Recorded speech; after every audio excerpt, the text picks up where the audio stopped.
कुमार तो कहता कि तरस आता है नीतीश कुमार की स्थिति पर, वो एनडीए में आने तो अच्छा रहे। ये लोग बातों को भटका रहे हैं। जब भी ऐसी बातें होती है बिहार में, देखिए हर वो कोई ऐसा दिन है जहां लोग मर नहीं रहे हैं। बिहार की स्थिति बद से बनता होती है। वहाँ इंडिया गठबंधन में नीतीश कुमार को इतना ऊपर बढ़ा दिया गया, एक आइडिया जो नीतीश कुमार ने लगाया कि महागठबंधन बनाएंगे, वो इंडिया गठबंधन बन गया। तो आज तक वो आपको पता न है, कुछ जानते हैं? अरे आप तो जानते ही हैं। इसके अलावा पांचवा कोई वर्ड उनके मुंह से निकला है? समुदायों को तोड़ने की राजनीति करके आप बेसमनता फैला रहे हैं लोगों के बीच में। और आपने राजनीतिक ढलान पे है, कम से कम कुछ ऐसा करके जाइए कि लोग आपको अच्छी चीजों के लिए याद करें। नमस्कार, भारत लाइव देख रहे हैं आप। देखिए, राष्ट्रीय राजनीति में दो बड़े घटक जो बने हैं, जिनमें अलग अलग दलों को जोड़ा गया है, उसमें एनडीए और इंडिया है। इंडिया गठबंधन फिलहाल उस आपो में है कि अगली बैठक कब होगी, नीतीश कुमार रहेंगे कि नहीं रहेंगे, और कौन कौन से दल इसमें आएंगे। महत्वाकांक्षाओं को लेकर भी लड़ाइयाँ है। दल और उसके जो संयोजक हैं, वो पद किसको मिलेगा, उसको लेकर भी अभी असमंजस की स्थिति है। लेकिन इंडिया गठबंधन ने, माफ कीजिएगा, एनडीए गठबंधन ने एक बड़ी बैठक करके इस बात को सत्यापित कर दिया कि वो एकजुट है, एक दूसरे के साथ है और जल्द ही सीटों को लेकर बातचीत होगी। मुंबई की बैठक में इंडिया गठबंधन में नीतीश कुमार ने सीटों को लेकर बातचीत आगे बढ़ाई, लेकिन उस पर कोई बात नहीं हुई, जिसके बाद से इस बैठकों से अपने आप को नीतीश कुमार ने दूर रखा है। वहीं जब एनडीए गठबंधन की बैठक हुई थी तो हमने ये जानने की कोशिश की थी कि सीटों का बंटवारा कब तक होगा। इस पर यह खबर हमें मिली थी कि आने वाले समय में बैठकें होंगी, इंडिविजुअल पार्टी के नेतृत्वकर्ता मुलाकात करेंगे और एक करके सीटों को लेकर मामला बन जाएगा। अब जहां परसों 18 रोज को मुलाकात उपेंद्र कुशवाहा की हुई अमित शाह से, वहीं आज खबर आ रही है कि मांझी जी और उनके पुत्र की मुलाकात अमित शाह से हुई है। सीटों को लेकर बातचीत आगे बढ़ रही है, यानी जो एनडीए गठबंधन है उसका कारवां धीरे धीरे 2024 की तरफ बढ़ने लगा है। तो इन सारे विषयों पर बातचीत करने के लिए हमारे साथ हम के शिक्षा प्रकोष्ठ के राष्ट्रीय अध्यक्ष हैं, लेकिन अब तक तो इतना ही परिचय इनका देता आया था मैं। अब इनको अतिरिक्त प्रभार मिल गया है, ये अब पार्टी के प्रवक्ता बन गए हैं। तो उसके लिए तो धन्यवाद भी है आपका, और प्रवक्ता के तौर पर स्वागत भी है आपका। बहुत बहुत धन्यवाद। पता है ना आपको कि अब थोड़ा रोल कठिन हो जाएगा। अब तक आप बेबाकी से आप बोल देते थे, अब बहुत कुछ कम बोलना होगा। नहीं, निष्पक्षता से बात रखने के लिए हम भी जाने जाते हैं और हमारी पार्टी भी जानी जाती है, हमारे माननीय जीतन राम मांझी जी भी जाने जाते हैं। इसलिए हम हमेशा बेबाकी से अपनी बात रखते आए हैं और रखते रहेंगे। शुरुआत जब आप पार्टी सिंबल समझिए, जब पार्टी कहीं गठबंधन करती है किसी के साथ, तो गठबंधन के समय ही सब बातें तय हो जाती है जी। तो वो जो हमारे आला अधिकारी हैं, जो हमारे माननीय जीतन राम मांझी जी हैं, वो उन चीज़ों के ऑलरेडी वो डिस्कस किए होंगे, तभी वो उसमें जाके जुड़े होंगे। रही बात मिलने की, तो देखिए यही चीजें हम हमेशा उठाते रहे हैं। कोऑर्डिनेशन की कमी इंडिया में यही प्रॉब्लम है।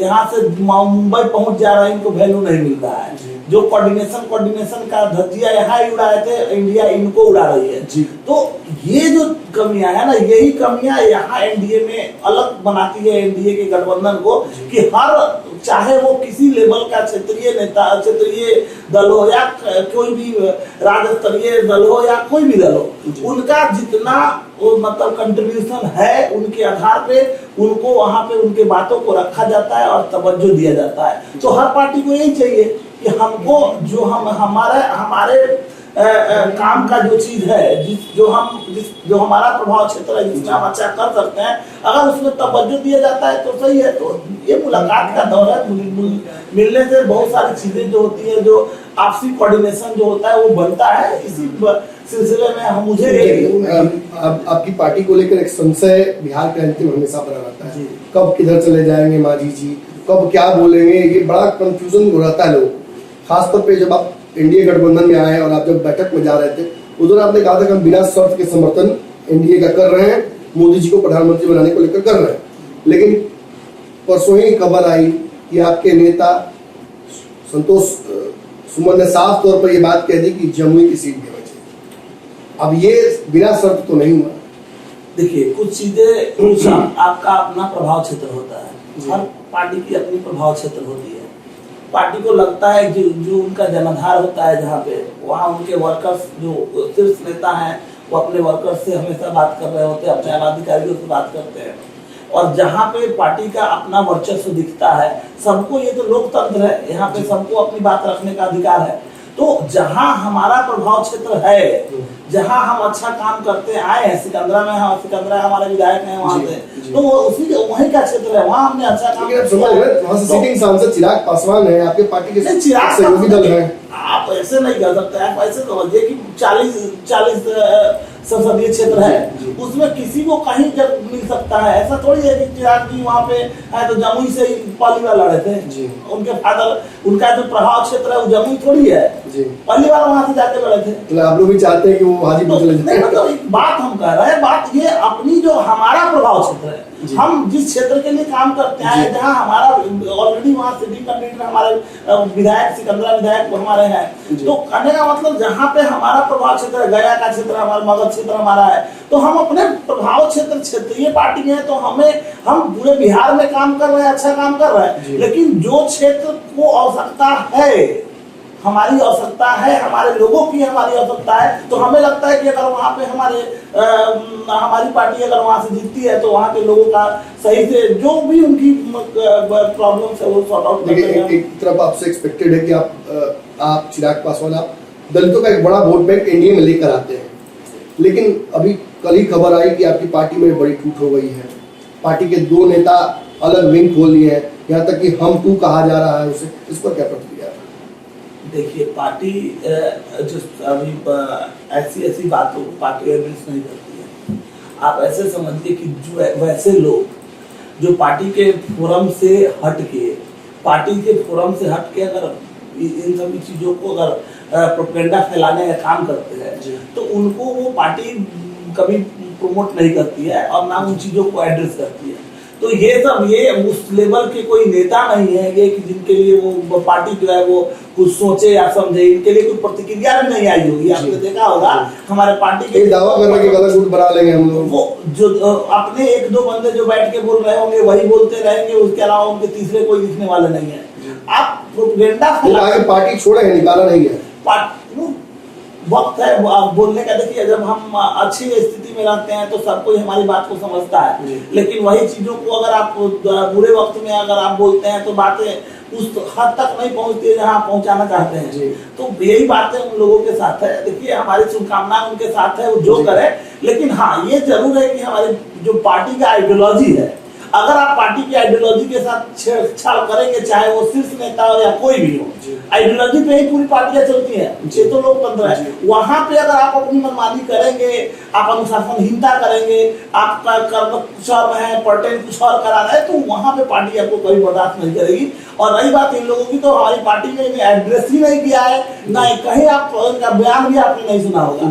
तो वैसे लोगों को जिनके लिए एड्रेस करने की आवश्यकता नहीं पड़ रही है हमारे अधिकारियों को, तो उनके बारे में कहना कुछ खास बात नहीं होगा। चलता रहता है, पार्टी है, ओपन फोरम है, लोग आते हैं, रोज जुड़ते हैं, रोज जाते रहते हैं, चलता रहता है। आज भी हम भी एक निष्पक्ष वर्कर के रूप में जुड़े हुए हैं, कल शायद हम ना रहे, लेकिन हाँ पार्टी की आइडियोलॉजी के साथ हम रहे हैं, मरते दम तक हम उनके आइडियोलॉजी को साथ लेकर चलने का प्रयास करेंगे। राष्ट्रीय राजनीति में कुछ बड़े मुद्दे हैं जो लगातार बिहार की तरफ मुंह चिया कर ताक रहे हैं। मनोज झा ने जो बयान दिया, उस पर बिहार का राजपूत समाज कुछ नेता अग्रेसिव हुआ और फिर समाज पीछे चल दिया, कि कैसे देखते हैं? ये देखिए, एक बात समझिए आप, ये कहाँ अगर आप उस शुरुआत से चलते हैं तो मनोज झा ने ऐसा कुछ बोला नहीं। पहला तो आप ये समझिए, मनोज झा ने क्लियर वहां पे बोला भी, अगर संसद में उन्होंने बोला, यादव आपको, तो उन्होंने बोला कि बस मैं एक कविता कह रहा हूँ। अगर मैं वहां होता, इन वर्ड्स का उन्होंने यूज किया, ठीक है, पहली बात तो आप ये समझिए।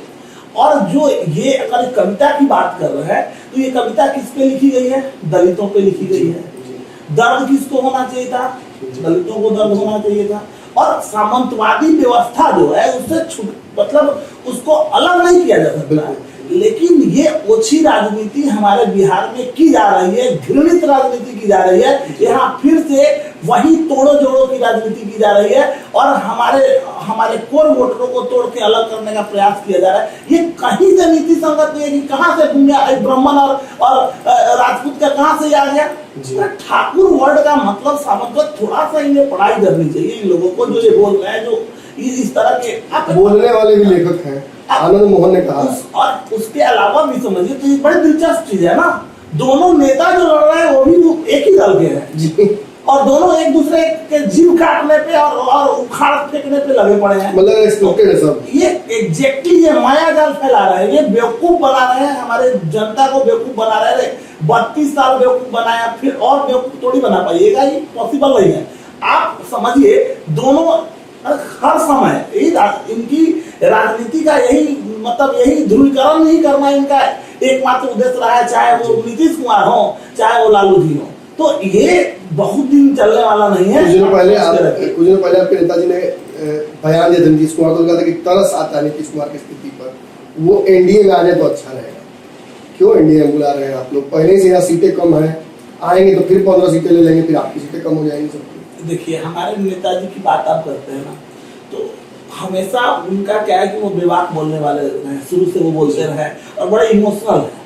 वो हमेशा कहीं पे भी आप मंच पे उनको सुनते देखे होंगे और हम बोलते देखते होंगे कि कहीं ना कहीं हम आज मुख्यमंत्री बने हैं तो बनने में कहीं ना कहीं योगदान इनका रहा है, इन्हीं के कारण से बने हैं। ये बोल देना बहुत बड़ी चीज होती है। आप एक कोई व्यक्ति जो है वो आपके सर पे चढ़ के आगे बढ़ जाएगा, लेकिन वो कभी आप भूल जाता है। भूल क्या जाता है? सबसे पहले बोला है कि तुम्हारा सर ये नहीं था, हम पैर रखे थे। तो ये है, लेकिन इन चीजों को समझिए कि वो बंदा कितना महान होगा जो ये बोलता है, हर बार बोलता है। तो उनकी ये दुर्दशा जो है, उनके राजनीतिक कैरियर जो है, वो जिस तरह से आज निचले पैदान पे पहुंच रहा है बीजेपी का, वो देख के तो उनके साथ रहने वाले हर एक व्यक्ति को कसक तो जरूर होगा कि कहीं ना कहीं वो अपने आप को उस लेवल पे गिराते जा रहे हैं जहां से उठना अब उनके लिए पॉसिबल नहीं है। आप मानते हैं कि नीतीश कुमार का दिन दुनिया ठीक नहीं चल रहा है? वहाँ इंडिया गठबंधन में नीतीश कुमार को इतना ऊपर बढ़ा दिया गया, एक आइडिया जो नीतीश कुमार ने लगाया कि महागठबंधन बनाएंगे, वो इंडिया गठबंधन बन गया है। अब क्या चाहिए उनको? क्या मिला? कहते ना कुछ नहीं चाहिए। क्या मिला? कुछ नहीं चाहिए। यही तो उनकी खासियत है। उनके वक्तव्य को 4 से 5 साल के वक्तव्य को सुन लिया जाए माननीय नीतीश कुमार जी का, तो आज तक वो आपको पता न है, कुछ जानते हैं? अरे आप तो जानते ही हैं। इसके अलावा 5वां कोई वर्ड उनके मुंह से निकला है? सब कुछ नहीं चाहते, लेकिन चाहते सब कुछ है, और इससे राजनीति नहीं चलती है।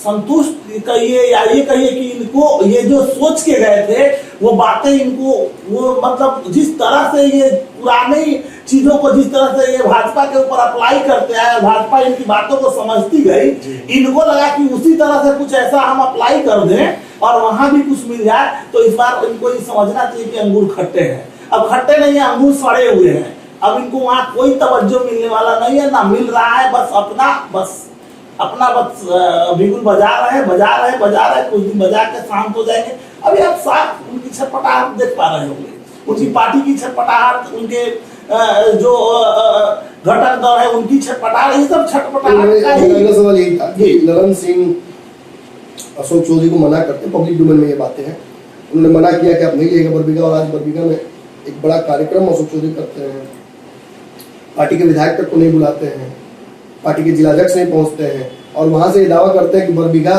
अंतिम क्षण तक अपने यहाँ होने तक कि बांस घाट न चला जाए। कैसे इसको देखिए, मैं अभी क्या बोल रहा हूँ, बहुत सारी चीजें ऐसी हैं जो इन पार्टियों का इन मेन चीजों से फोकस हटा के दूसरी तरफ लोगों को मतलब के ध्यान को ले जाने का शुरू से इनका ये तरीका रहा है।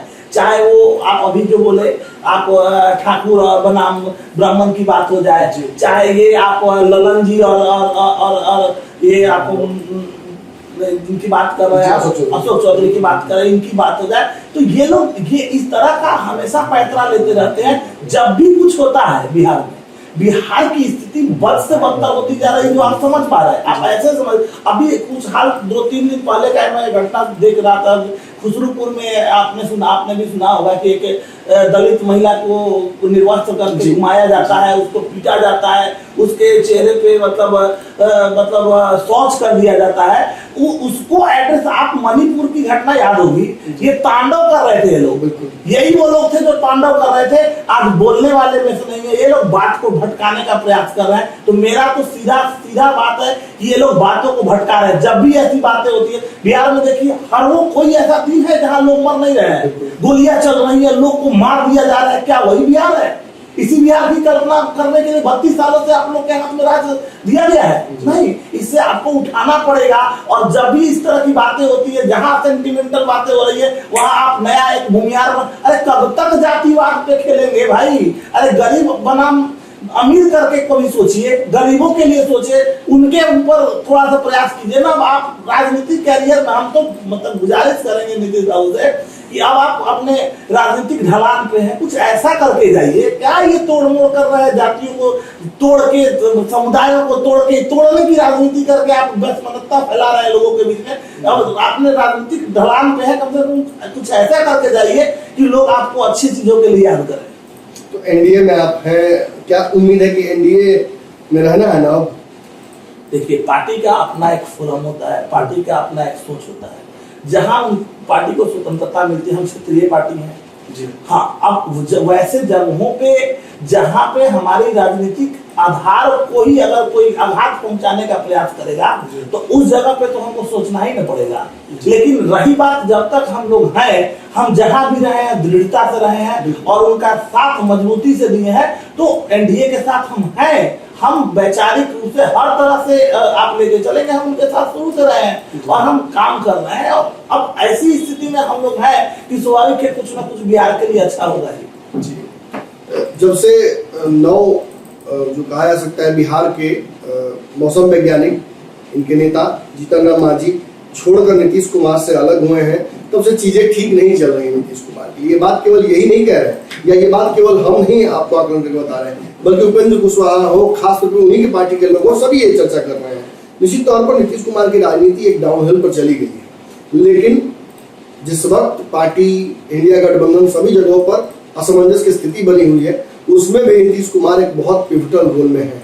इंडिया गठबंधन उनकी तरफ देख रहा है। एनडीए गठबंधन की तरफ से भी कई दलों ने उनको व्हाइट जो रेड कारपेट है वो बिछाकर निमंत्रण दे दिया है।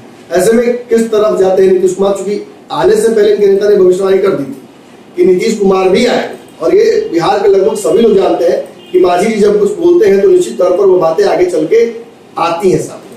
नीतीश कुमार किस तरफ जाएंगे ये देखना होगा, इस पर हमारी पूरी नजर रहेगी। आपकी नजर भारत लाइव पर।